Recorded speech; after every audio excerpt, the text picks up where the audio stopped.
नमस्कार। 7वें अध्याय में संध्या के चरित्र का वर्णन किया गया है। ब्रह्मा जी बोले, हे मुनि, अब संध्या वहाँ से उठकर मेघातिथि के यज्ञ में पहुंची और वशिष्ठ जी का स्मरण कर उन्हें ही अपना पति स्वीकार कर यज्ञ की बढ़ी हुई अग्नि में कूद पड़ी। अग्नि ने उसके शरीर को जलाकर सूर्य मंडल में प्रवेश करा दिया, जिसे सूर्य ने उसके शरीर के विभाग कर अपने रथ में स्थापित कर लिया और उसके ऊपर का भाग रात्रि और दिन के बीच में होने वाली प्रातःकाल संध्या हो गई और उसका शेष भाग पितरों की प्रसन्नता के लिए दिन का अवसान वाली संध्या हो गई। अरुणोदय के समान ही प्रातः संध्या और सूर्यास्त होते समय की लाल कमल के समान सायं संध्या होती है।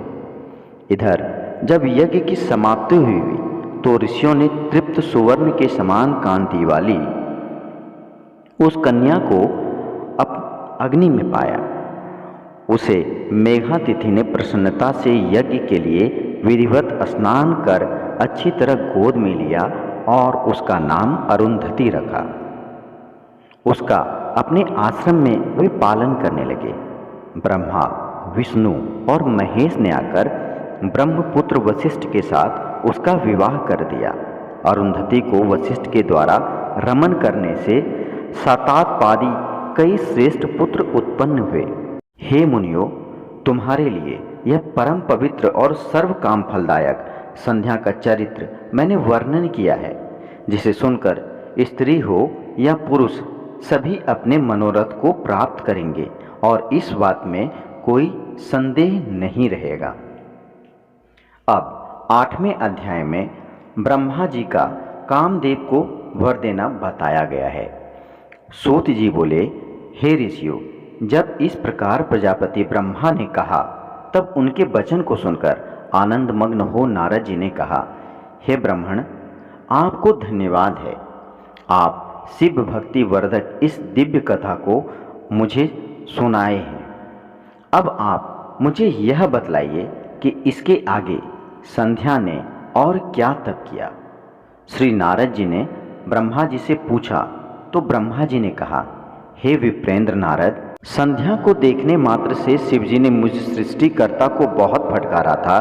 तभी से शिव जी की माया से मोहित हो मैं उनसे ईर्ष्या करने लगा और इस चिंता में लगा कि इस प्रकार के विकार में मैं इन्हें आबद्ध करूं। दक्ष आदि अपने पुत्रों के पास गया और उनसे बोला कि मेरे दक्ष और मारीच्यादि पुत्रों, तुमको ज्ञात है कि स्त्री को देखने मात्र से ही शिव जी ने मुझे बहुत धिक्कारा था, जिसके दुख में मैं आज तक दुखी हूँ।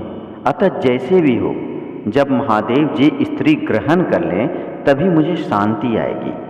हे नारद, मैं अपने पुत्रों से ऐसा कह ही रहा था कि उसी समय रति सहित कामदेव वहाँ आ पहुँचे। तब मैंने उनकी बहुत प्रशंसा कर उन्हें कहा कि हे काम, हे वत्स, अब तुम जगत के हित के लिए शिव जी को मोहित करो।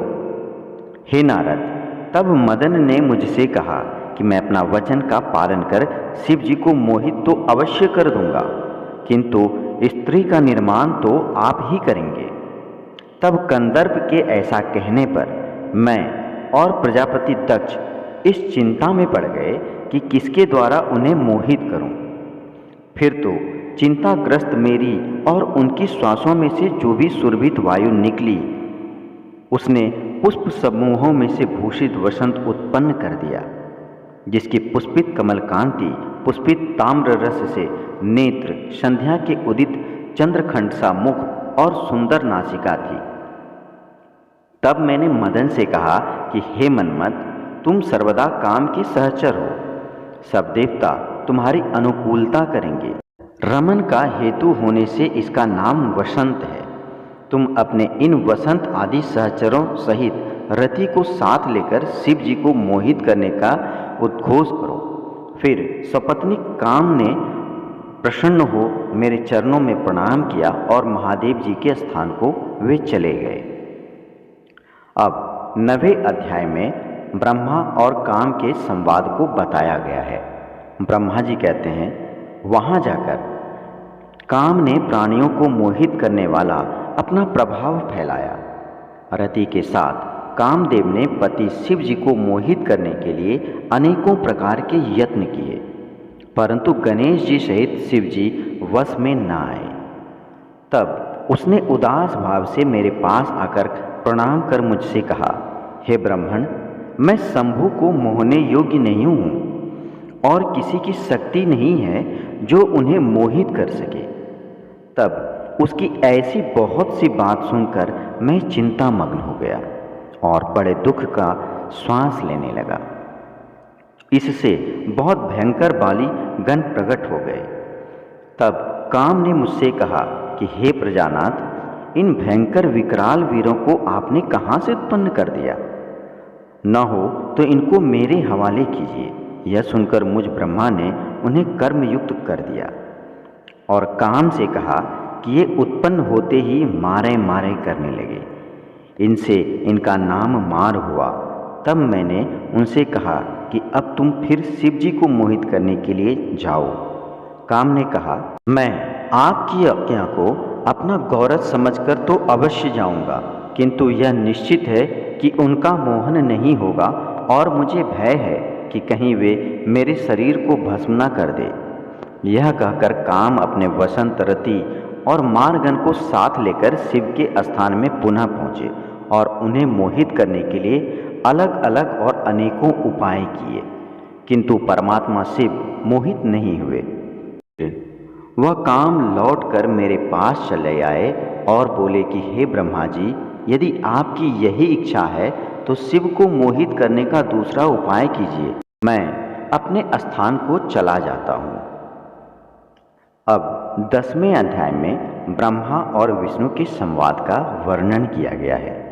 नारद जी कहते हैं, हे भगवान, रति और गणों के साथ काम के चले जाने पर क्या हुआ? ब्रह्मा जी बोले, हे नारद, काम के चले जाने पर श्री महादेव जी में मैं अपनी पूर्ण भक्ति ना पाकर बड़ा दुखी हुआ तथा मैं यही विचार करता रहा कि ऐसी क्या युक्ति करूं जिससे महात्मा शिव स्त्री ग्रहण कर ही ले। मैंने शिव की आत्मा विष्णु का स्मरण किया। तब पीतांबरधारी श्रीहरि शीघ्र ही मेरे पास प्रकट हो गए। चतुर्भुज भगवान मुझसे बोले, हे विधे, हे ब्राह्मण, तुमको ऐसा कौन सा बड़ा दुख हुआ जो तुम मेरा स्मरण कर रहे हो? मुझसे कहो, मैं तुम्हारा सब दुख का नाश करूंगा। तब मैंने देवादिदेव विष्णु जी से कहा, हे रमानाथ, मैंने रुद्र के सम्मोहनार्थ स्वपरिवार मार्गन और वसंत के साथ काम को भेजा था, परंतु वे सभी निष्फल हो गए। तब शिव तत्व विशारद अखिल ज्ञानी श्री हरि जी ने मुझसे कहा, हे पितामह, तुम ऐसा क्यों करना चाहते हो? पहले अपना सब विचार सत्य सत्य कहो। अब ब्रह्मा जी कहते हैं, तब मैंने कहा कि सृष्टि के आरंभ में वाणी द्वारा एक सुंदर कन्या उत्पन्न हुई। तब उस कन्या को देखकर मुझे मोह उत्पन्न हुआ। मैंने उस कन्या को कुदृष्टि से देखा। तब उसी समय महादेव जी ने आकर मुझे और मेरे पुत्रों को बहुत धिक्कारा। केशव, अब वह भी स्त्री ग्रहण करे तब मेरा दुख दूर होगा और तब मैं सुखी होऊंगा। बस इसलिए आपकी शरण में पड़ा हूँ। हे नारद, मेरी इस बात को सुनकर मधुसूदन भगवान हंसने लगे और बोले, हे विधे, आप सब लोगों के कर्ता और वेद वक्ता होकर ऐसी महामूढ़ मति वाले क्यों हो गए? आप रुद्र रूप शिव जी से ईर्ष्या को त्याग दो। यदि आपके विचार में शिव जी को स्त्री ग्रहण करना ही है तो पार्वती के उद्देश्य से शिव जी का स्मरण कर तप करो। यदि वह भगवती प्रसन्न हो जाएंगी तो तुम्हारे सब काम पूर्ण हो जाएंगे। वह सर्वगुण संपन्न पार्वती अवतार लेकर लोक में दक्ष की कन्या हो जाएंगी और वह शीघ्र ही शिव जी की पत्नी होंगी। करुणेश विष्णु यह कहकर वहीं पे अंतर्ध्यान हो गए और मेरा अहंकार जाता रहा। 11वें अध्याय में काली आख्यान का वर्णन किया गया है। नारद जी ने कहा, हे ब्राह्मण, श्री विष्णु जी के चले जाने पर क्या हुआ? तब ब्रह्मा जी कहने लगे, मैं शंभु प्रिया दुर्गा का स्मरण करने लगा। उन्हें प्रणाम कर यह कहता रहा कि हे देवेश्वरी, मेरा कार्य करो। मेरी इस प्रकार की स्थितियों से योग्य निद्रा चामुंडा मेरे समक्ष प्रकट हो गई। मैंने उस शिव सती उमा को प्रणाम कर उनकी स्तुति की। तब वंदनी काली जी मुझसे बोली, हे ब्राह्मण, आपने किस लिए मेरी स्तुति की है? मुझसे शीघ्र ही कहिए, मैं उसको प्रसन्नता के साथ करूँगी। तब ब्रह्मा ने कहा, हे सर्वज्ञ, शिव जी रुद्र नाम से एक योगी हो कैलाश पर रहने लगे। वे निर्विकारी, निर्विकल्प समाधि लगाकर तपस्या में लीन हैं। अतः जैसे भी हो आप उन्हें मोहित करिए। अतएव आप दिव्य रूप धारण कर दक्ष की कन्या बन जाइए, और जब मैं अनुरोध करूं तब योगी शंकर की पत्नी बन जाइए। जब मैंने ऐसा कहा तब वह जगन्माता देवी चिंतित और मन में आश्चर्य करते हुए बोली। देवी ने कहा, हे ब्रह्मा, तुम यह अज्ञानियों सा क्या कह रहे हो? ब्रह्मा के मन में शिव को मोहने का भाव आ गया और इसके लिए मुझसे वर चाहते हो। भला निर्विकल्प भगवान शंकर को मोहने से तुमको क्या लाभ मिलेगा? मैं तो सदैव से उनकी ही वशवर्तनी और दासी के रूप में कार्यरत हूँ। फिर देवी ने सोचा, यदि इन्हें वर नहीं देती हूँ तो वेद मार्ग भ्रष्ट हो जाएगा, परंतु मुझे तो ऐसा उपाय करना ही चाहिए जिसमें शंकर जी प्रसन्न हो जाएं और मुझ पर क्रुद्ध भी ना हो। अब ब्रह्मा जी कहते हैं, हे नारद, ऐसा विचार कर देवी ने मन में शंकर का स्मरण किया। फिर शिव की आज्ञा पाकर कहा, शंकर जी को मोहने के लिए प्रयत्न अवश्य करूंगी।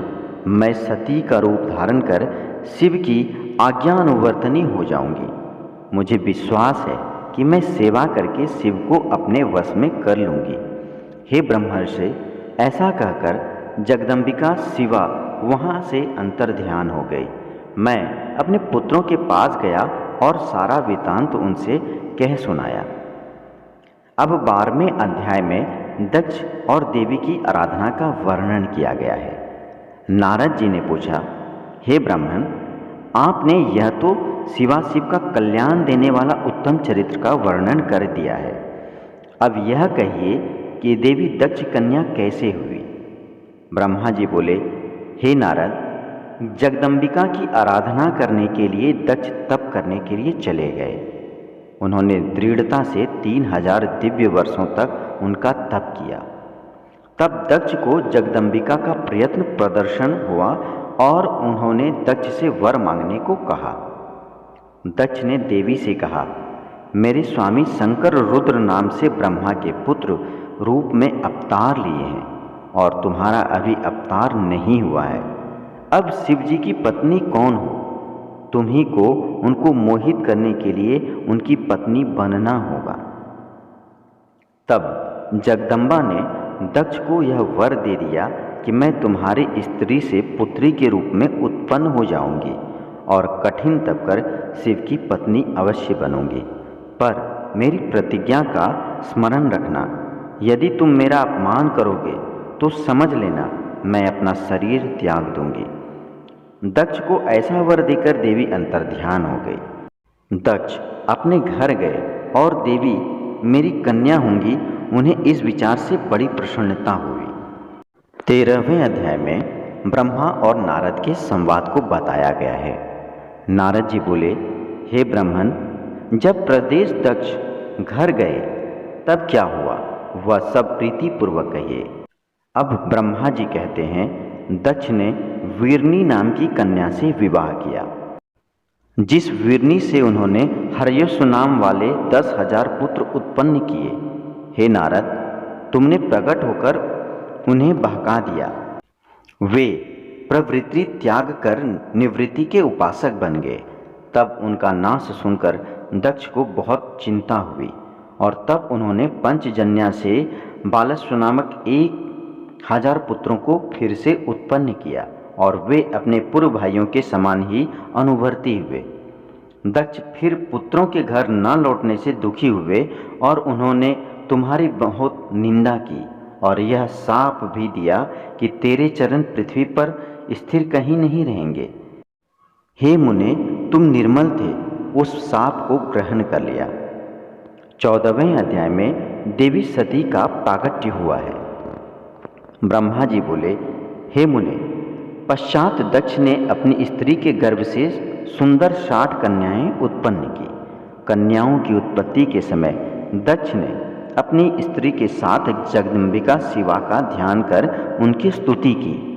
तो परमेश्वरी ने पिता से इस प्रकार कहा कि हे प्रजापते, तुमने कन्या के लिए पहले जो मेरी आराधना की है उसके अनुसार तुम्हारा अभिष्ट सिद्ध होगा, तुम तप करो। दक्ष से ऐसा कहकर देवी अपनी माया से बाल्य भाव धारण कर माता के पास जाकर बैठ गई और रोने लगी। पत्नी सहित दक्ष उस कन्या का मुख देखकर बड़े हर्षित हुए और तदंतर विष्णु आदि देवता बहुत से मुनियों को साथ लेकर वहां आकर अनेकों उत्सव करने लगे। सबने दक्ष कन्या जगदीश्वरी को प्रणाम कर स्तोत्रों सहित उनकी स्तुति की और देवताओं की आज्ञा से दक्ष ने उसका नाम उमा रखा। 15वें अध्याय में सती और शिव की आराधना को बताया गया है।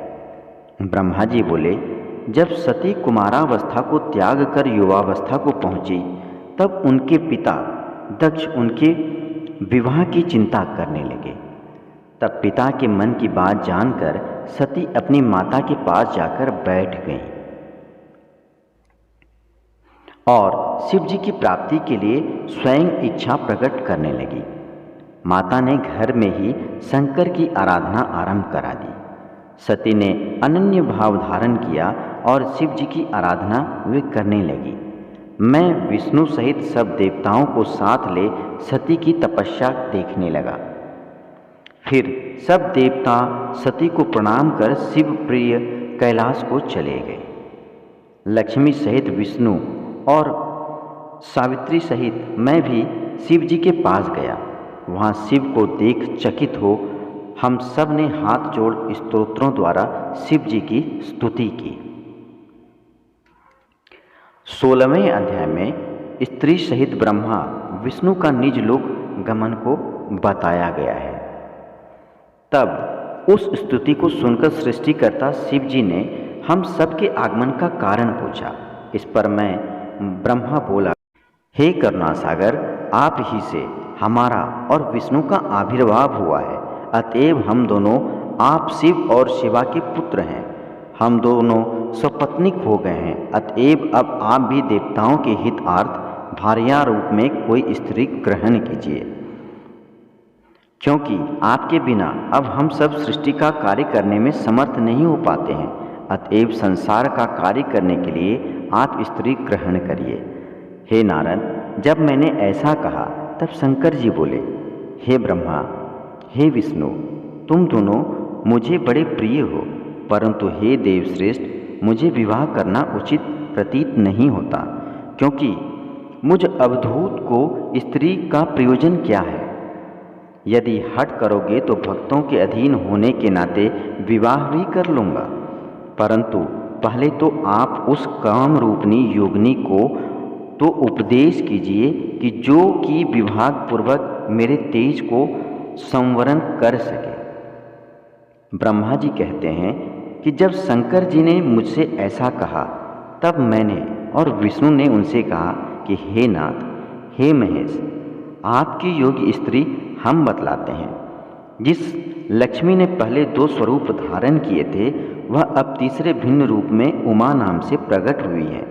अभी वह दक्ष की कन्या हुई है, सती उनका नाम है। जब वह सब प्रकार से आपकी हितकारिणी होंगी, वही महातेजस्विनी सती आपको अपना पति बनाने के लिए दृढ़ व्रत रूपी तप कर रही है।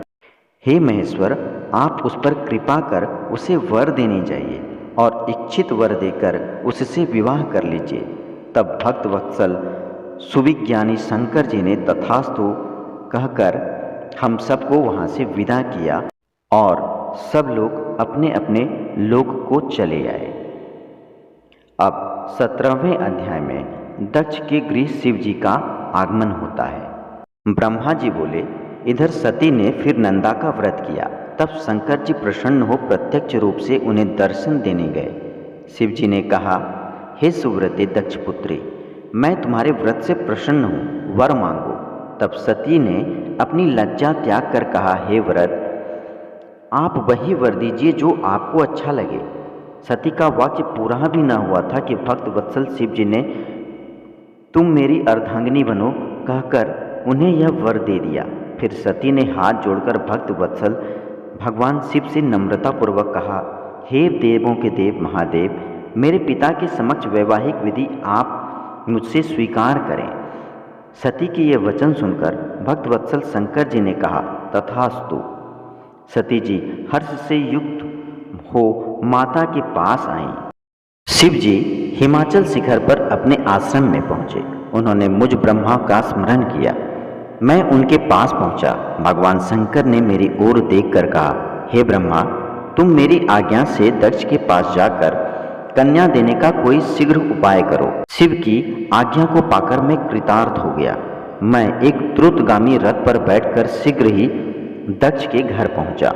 मुझे वहां उपस्थित हुआ देख दक्ष ने सिर झुकाकर प्रणाम किया और आसन देकर बैठाया तथा आगमन का कारण पूछा। तब मैंने दक्ष से शिव जी के लिए सती को देने का सुझाव दिया। उसे सुनकर मेरा पुत्र दक्ष बड़ा प्रसन्न हुआ और कहा, ऐसा ही होगा। मैं उत्कंठित होकर शिव के पास लौटा और उधर दक्ष भी इस विचार को लेकर अपनी स्त्री सहित ऐसे आनंदित हुए मानो अमृत में उन्होंने स्नान किया हो। तो भक्तों, उम्मीद है आपको यह आज की भगवान भोलेनाथ के शिव महापुराण की कथा अवश्य पसंद आई होगी। तो कल फिर अगली कथा में आप सभी से नम्र निवेदन है कि अवश्य जुड़ें। तब तक के लिए आप जहाँ भी रहें सुरक्षित रहें। ओम नमः शिवाय।